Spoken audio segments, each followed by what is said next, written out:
नमस्कार। आप सभी का मेरे चैनल नीले ग्रह वाले में स्वागत है। आज मैं आपको गरुड़ पुराण के 10वें अध्याय से अवगत करा रही हूँ। अगर आपने इससे पहले के अध्याय नहीं देखे हैं तो वीडियो के डिस्क्रिप्शन में आपको गरुड़ पुराण प्लेलिस्ट का लिंक मिल जाएगा। आप वहाँ से देख सकते हैं।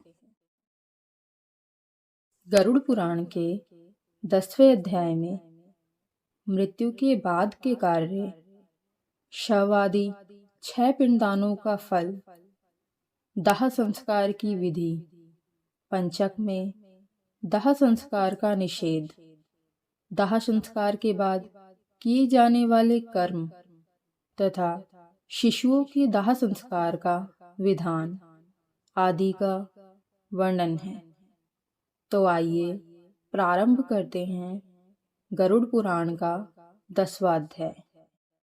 गरुड़ जी ने कहा, हे प्रभु, अब आप कृपया करके पवित्र पुण्य आत्माओं, पुरुषों के शवों के दाह संस्कार की विधि समझाएं, और यदि पत्नी पतिव्रता या सती हो तो उसकी महिमा का भी वर्णन करें। भगवान ने कहा, हे गरुड़, जिन अलौकिक कार्यों को करने से पुत्र, पौत्र, पितृ ऋण से मुक्त हो जाते हैं, वह मैं तुम्हें बताता हूँ। ध्यान से सुनो।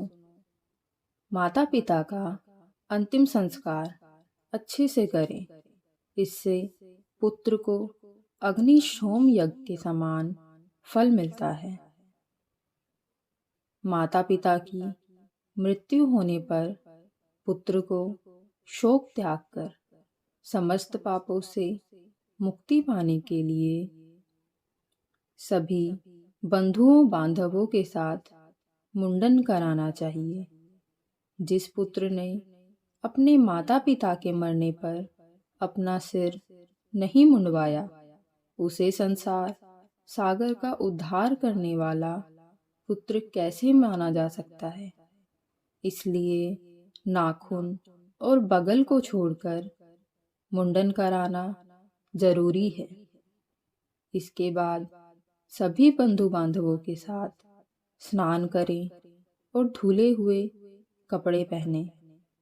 फिर तुरंत जल लाकर शव अर्थात शरीर को जल से स्नान कराएं और चंदन या गंगा मिट्टी के लेप और माला से श्रृंगार करें।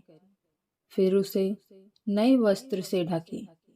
बाईं ओर घूमें, नाम और गोत्र का जाप करें और संकल्प पूर्वक दक्षिणा सहित पिंड को दान दें।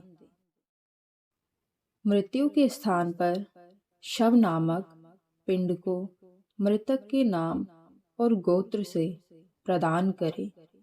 ऐसा करने से भूमि और भूमि पर शासन करने वाले देवता प्रसन्न होते हैं।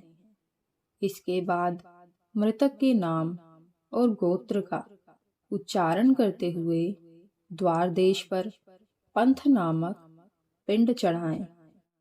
ऐसा करने से भूत प्रेत मृत प्राणी के सौभाग्य में बाधा नहीं डाल सकते। इसके बाद पुत्र वधू और अन्य लोगों को शव की परिक्रमा करनी चाहिए और पूजा करनी चाहिए। फिर अन्य रिश्तेदारों के साथ मिलकर पुत्र को शव यात्रा के लिए कंधा देना चाहिए। जो पुत्र अपने पिता को कंधे पर धारण करके शमशान जाता है, उसे चरण दर चरण अश्वमेध का फल प्राप्त होता है। पिता हमेशा पुत्र को अपने कंधे पर या अपनी पीठ पर बैठाकर उसका पालन पोषण करता है। पुत्र उस ऋण से तभी मुक्त होता है जब वह अपने मृत पिता को अपने कंधे पर रखता है। फिर आधे रास्ते पर पहुंचकर भूमि को पोंछकर साफ करके शव शरीर को विश्राम देकर स्नान कराएं और भूत नामक पिंड को गोत्र नामादि द्वारा भूत संज्ञक पितर को अर्पित करें। इस पिंड अर्पण से पिशाच, राक्षस, यक्ष आदि अन्यत्र अर्पण करने योग्य शरीर की अयोग्यता उत्पन्न नहीं कर पाते। फिर उसके बाद शमशान में ले जाकर उत्तर दिशा की ओर मुख करके रख दें। वहाँ शव के दाह संस्कार के लिए विधि के अनुसार भूमि का संशोधन करें। भूमि पर झाड़ू लगाकर लीपें और दर्भा की जड़ से 3 रेखाएं खींचें और उन रेखाओं से उठी हुई मिट्टी को बताए गए क्रम के अनुसार उठाकर ईशान दिशा में फेंक दें। पुष्प और अक्षत आदि से क्रव्याद नामक अग्निदेव की पूजा करें और विधि के अनुसार लोमभ्य, स्वाहा आदि श्लोक से आहुति दें। तब उस मांस भक्षी अग्नि से प्रार्थना करें जो मृतकों के मांस को खाती है। कहीं तुम प्राणियों को धारण करने वाले, उन्हें उत्पन्न करने वाले और प्राणियों का पालन करने वाले हो। यह सांसारी मनुष्य मर गया है, तुम इसे स्वर्ग में ले जाओ। इस प्रकार क्रव्याद नामक अग्नि की प्रार्थना करके चंदन, तुलसी, कमल और चिनार की लकड़ी से चिता का निर्माण करें। हे गरुड़, शव को चिता पर रखें और वहाँ 2 पिंड चढ़ाएं। एक पिंड मृतक के नाम से चिता पर और दूसरा शव के साथ सबके हाथ में देना चाहिए। चिता में रखे जाने के बाद शरीर प्रेत बन जाता है। प्रेत कल्प को जानने वाले कुछ विद्वान चिता पर रखे गए पिंड को साधक कहते हैं। इसलिए चिता पर साधक के नाम से और शव के हाथ पर प्रेत के नाम से पिंड चढ़ाएं। इस प्रकार 5 पिंडदान करने से शव आहुति के योग्य हो जाता है। अन्यथा शमशानों में उपरोक्त पिशाच, राक्षस और यक्ष उसकी आहुति के लिए हानिकारक है। मृतक को 5 पिंड अर्पित करने के बाद उसे मांस खाने वाली अग्नि पर रखना चाहिए। यदि पंचक 5 नक्षत्रों धनिष्ठा, शतभिषा, पूर्वा भाद्रपद, उत्तरा भाद्रपद और रेवती, इनको पंचक कहा जाता है और इन पंचकों के स्वामी ग्रह वसु, वरुण, अजचरण या अजेकपत, अहिबुद्धे और पुषा है। ना हो तो पुत्र को अग्नि प्रदान करनी चाहिए। पंचक में मरने वाले व्यक्ति को सद्गति प्राप्त नहीं होती। बिना पंचक शांति कराए उसका दाह संस्कार नहीं करना चाहिए, अन्यथा दूसरे की मृत्यु हो जाती है। धनिष्ठा नक्षत्र के दूसरे भाग से रेवती तक के 5 नक्षत्रों को पंचक कहा जाता है। इनमें मृत व्यक्ति दाह संस्कार के योग्य नहीं होता और दाह संस्कार का परिणाम भी शुभ नहीं होता। इन नक्षत्रों में जिस किसी की मृत्यु होती है उसके घर, पुत्र और संबंधियों को हानि होती है, या फिर इस पंचक में दाह संस्कार की विधि करके मृत व्यक्ति का दाह संस्कार किया जा सकता है। सभी दोषों की शांति के लिए मैं तुम्हें दाह संस्कार की विधि बताऊंगा। जिसे पंचक में भी किया जा सकता है। हे गरुड़, कुष्ठ से बनी 4 मूर्तियों को नक्षत्र मंत्रों से अभिमंत्रित करके शरीर के पास रखना चाहिए। फिर उन मूर्तियों में तपाया हुआ सोना स्थापित करना चाहिए और फिर नक्षत्रों के नाम मंत्रों से होम करना चाहिए। पुनः प्रेत जायता नर इंद्रो वाह शर्म यच्छतु, इस मंत्र से उन नक्षत्र मंत्रों को लपेटकर जल देना चाहिए और होम करना चाहिए। इसके बाद उन मूर्तियों के साथ शव का दाह संस्कार करें। संपीड़ श्राद्ध के दिन पुत्र को विधि पूर्वक पंचक शांति अनुष्ठान कराना चाहिए। पंचक दोष की शांति के लिए क्रमशः तिल से भरा पात्र, सोना, चांदी, रत्न तथा घी से भरे कांसे का पात्र दान करना चाहिए।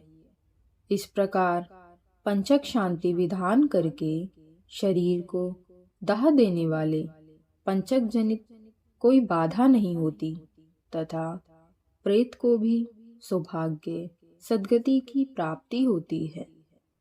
अतः इस प्रकार पंचक में मृत व्यक्ति का दाह संस्कार विधि करना चाहिए और यदि पंचक के बिना मृत्यु हो जाए तो केवल शव का ही दाह संस्कार करना चाहिए।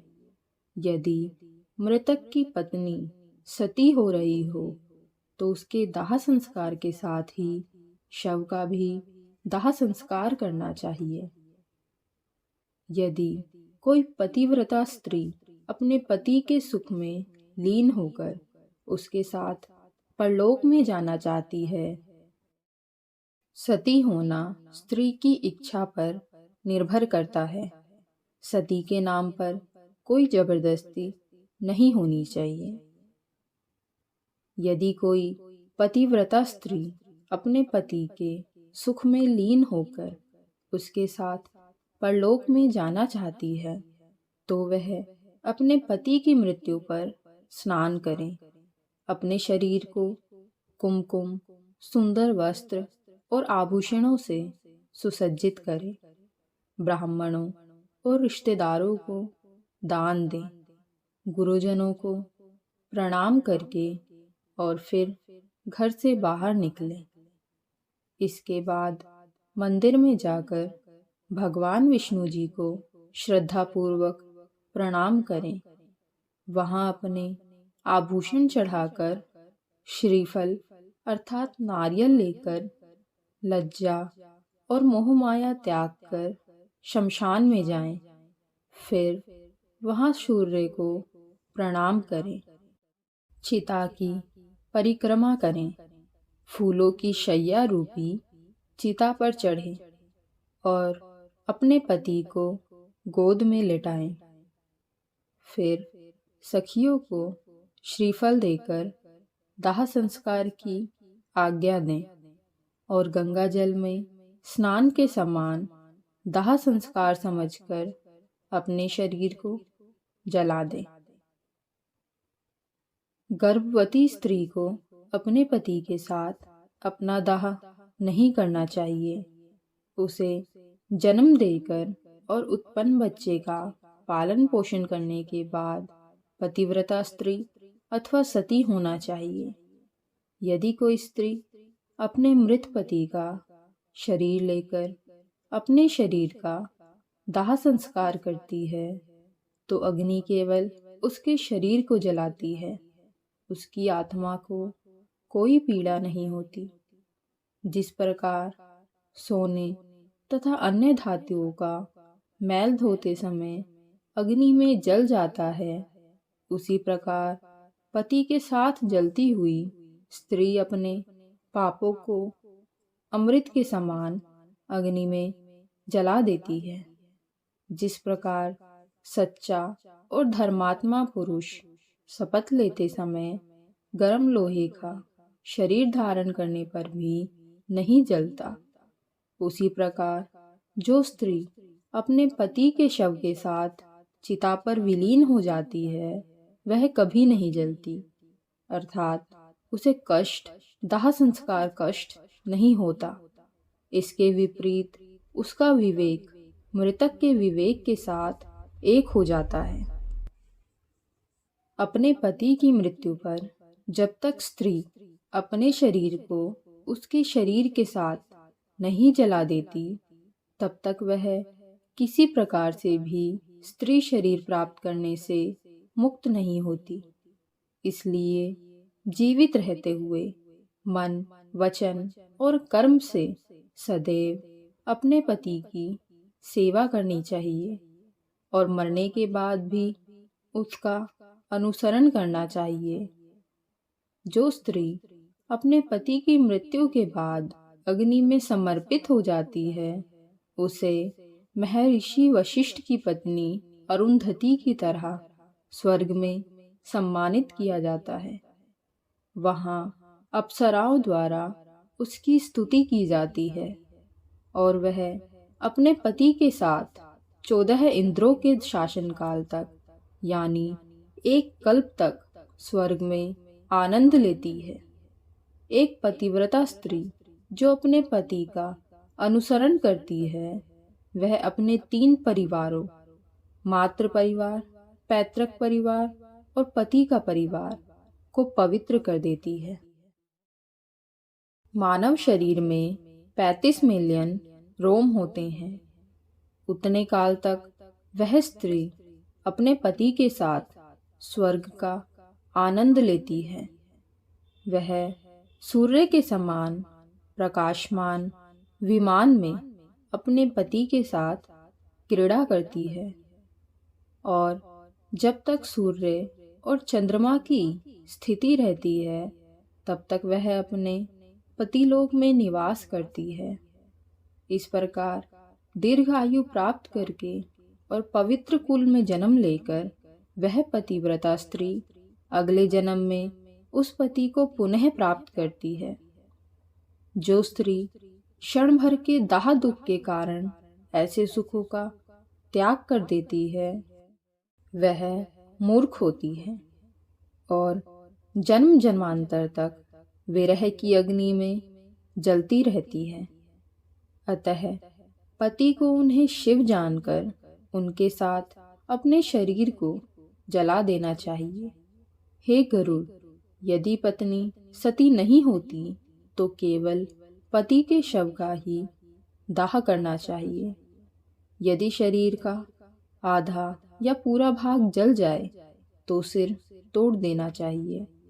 गृहस्थों का सिर लकड़ी से और सन्यासियों का सिर श्रीफल नारियल से फोड़ देना चाहिए। पितृलोक की प्राप्ति के लिए उसके पुत्र को अपने ब्रह्मरंध्र का छेदन करके निम्नलिखित मंत्र से अग्नि में घी की आहुति देनी चाहिए। हे अग्निदेव, आप भगवान वासुदेव द्वारा निर्मित हैं। पुनः इसका गौरवशाली दिव्य शरीर आपके द्वारा निर्मित हो। स्वर्ग जाने के लिए इसका स्थूल शरीर जलकर आपका हवि यज्ञ हो। इसके लिए आप प्रज्वलित हो। इस प्रकार तिलों को मिलाकर घी की आहुति देकर मंत्रोच्चार के साथ जोर जोर रोना चाहिए, जिससे मृत आत्मा को सुख मिलता है। दाह संस्कार के बाद महिलाओं को स्नान करना चाहिए, फिर पुत्रों को स्नान करना चाहिए, फिर मृतक का गोत्र नाम पढ़कर तिलांजलि देनी चाहिए, फिर नीम के पत्ते चबाकर मृतक के गुण गाने चाहिए। आगे आगे स्त्रियों को और पीछे पीछे पुरुषों को घर जाना चाहिए और घर जाकर पुनः स्नान करके गोग्रास देना चाहिए, पत्तल में भोजन करना चाहिए और घर का अन्न नहीं खाना चाहिए। मृतक के स्थान को लीपकर वहाँ 12 दिनों तक दिन रात दक्षिण दिशा की ओर अखंड दीपक जलाना चाहिए। हे गरुड़, दाह संस्कार के दिन से 3 दिन तक सूर्यास्त के समय शमशान या चौराहे पर मिट्टी के बर्तन में दूध और जल देना चाहिए।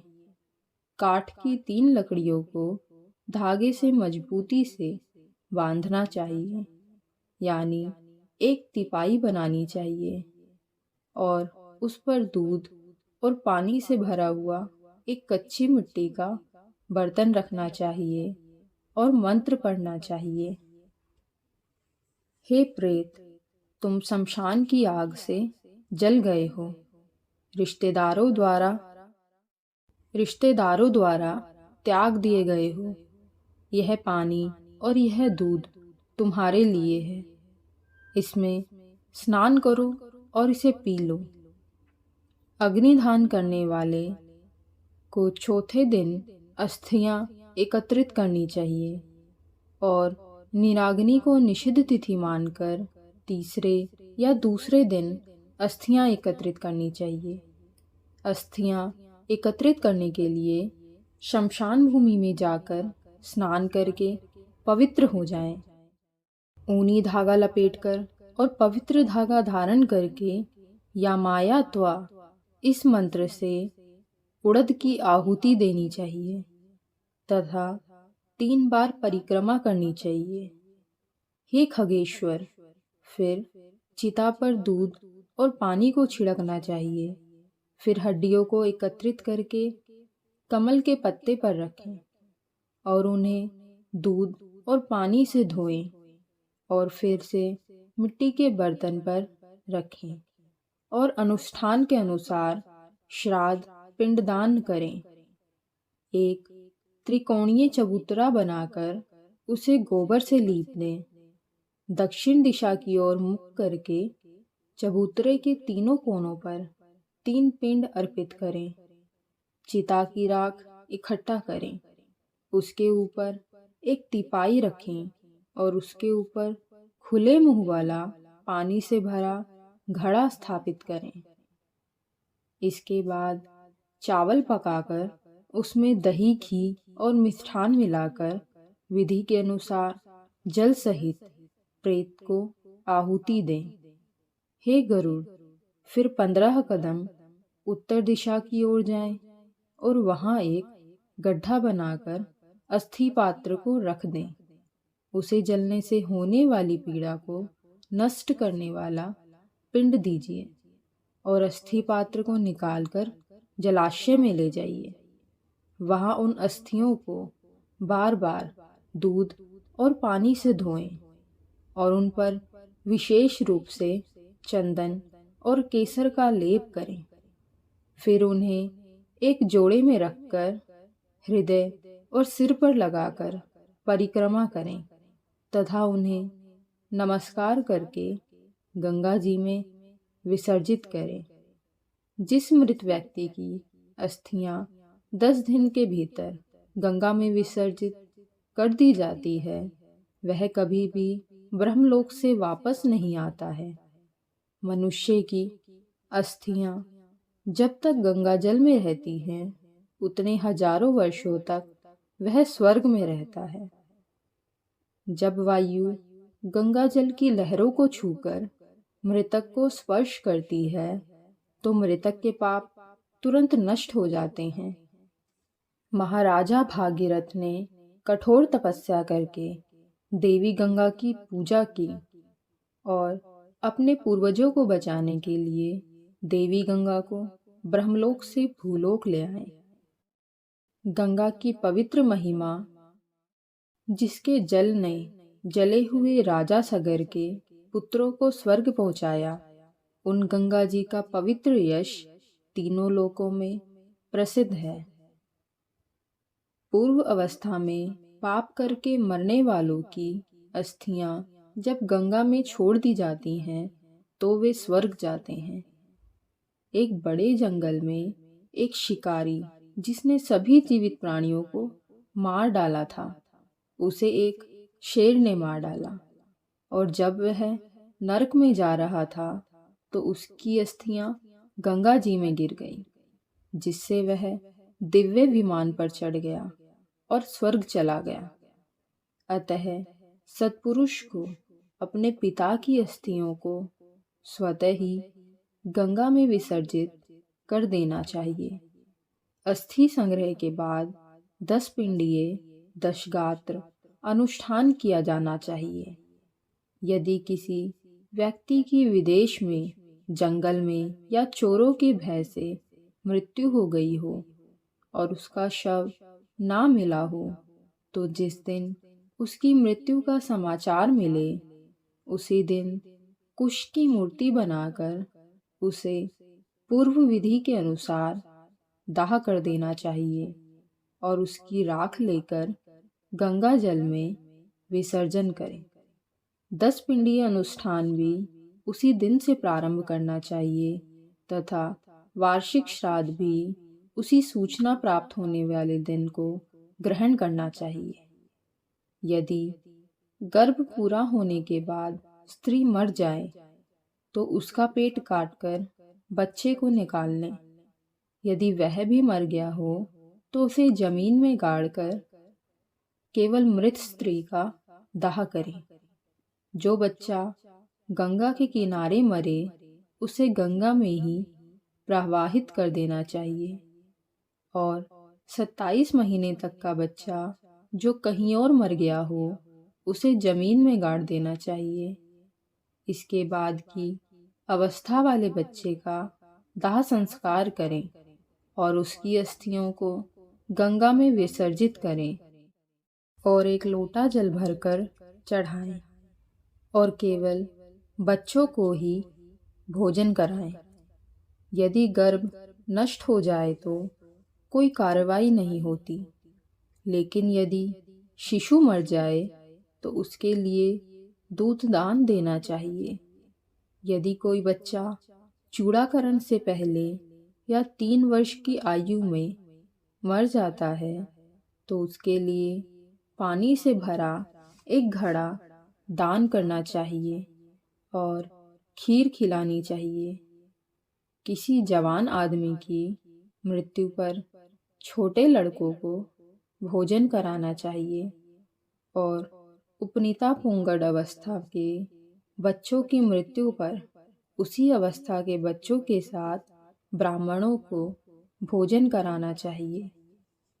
जब 5 वर्ष से अधिक आयु के किसी बच्चे की मृत्यु हो जाती है तो चाहे वह उपनीता हो या अनुपानित, इमल्शन और गुड़ के 10 पिंड क्रमशः अर्पित करने चाहिए। जब कोई वयस्क बच्चा मर जाता है तो वृषोत्सर्ग और महादान को छोड़कर एकादश और द्वादशा का अनुष्ठान करना चाहिए। यदि पिता जीवित हैं तो वयस्क अवस्था में मरने वाले बच्चे का संपिंडन श्राद्ध नहीं किया जाता है, अतः 12वें दिन एक बार ही श्राद्ध करें। स्त्रियों और शूद्रों के लिए विवाह ही व्रत स्थानीय संस्कार अनुष्ठान कहा गया है।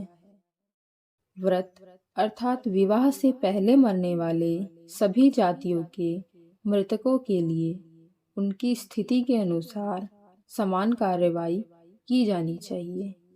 जिसने अल्प कर्म किया है, अल्प विषयों की चिंता की है, नीच अवस्था में है, अल्प शरीर वाला है, ऐसे प्राणी की मृत्यु के समय उसका कर्म अल्प होना चाहिए।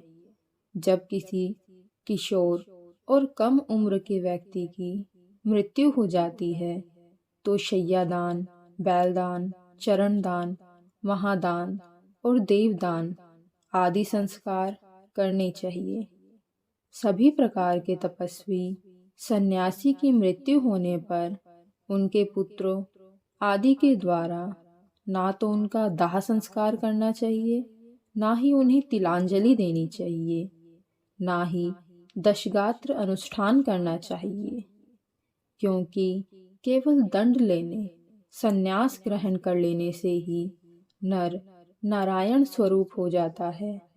त्रिदंड अर्थात मन, वाणी और इंद्रियों का संयम ही त्रिदंड है। इसे ग्रहण करने से प्राणी मृत्यु के बाद प्रेत योनि को प्राप्त नहीं होता है। ज्ञानी जन सदैव मुक्त होते हैं, क्योंकि उन्होंने अपने स्वभाव स्वरूप का अनुभव कर लिया होता है। इसलिए वे अपने उद्देश्य के लिए दिए गए शरीर की भी इच्छा नहीं रखते। इसलिए उनके लिए पिंडदान और उदक क्रिया नहीं करना चाहिए, बल्कि पितरों की श्राद्ध के लिए तीर्थ श्राद्ध और गया श्राद्ध करना चाहिए। हे गरुड़, हंस, परमहंस, कुटीचक और बहुदक, इन 4 प्रकार के सन्यासियों की मृत्यु होने पर भूमि में गाड़ देना चाहिए। यदि गंगा आदि नदियां उपलब्ध ना हो तो उन्हें धरती में गाड़ देना चाहिए। यदि कोई बड़ी नदी हो तो उनमें जल समाधि दे देनी चाहिए। इस प्रकार गरुड़ पुराण के अंतर्गत सारोद्धार में दाह अस्थि संचय कर्म निरूपण नामक 10वां अध्याय समाप्त हुआ। अगर आपको वीडियो अच्छी लगे और इससे आपको ज्ञान की प्राप्ति हुई हो तो प्लीज़ वीडियो को लाइक, शेयर और चैनल को सब्सक्राइब करना ना भूलें। मिलते हैं अगली वीडियो में 11वें अध्याय के साथ। धन्यवाद।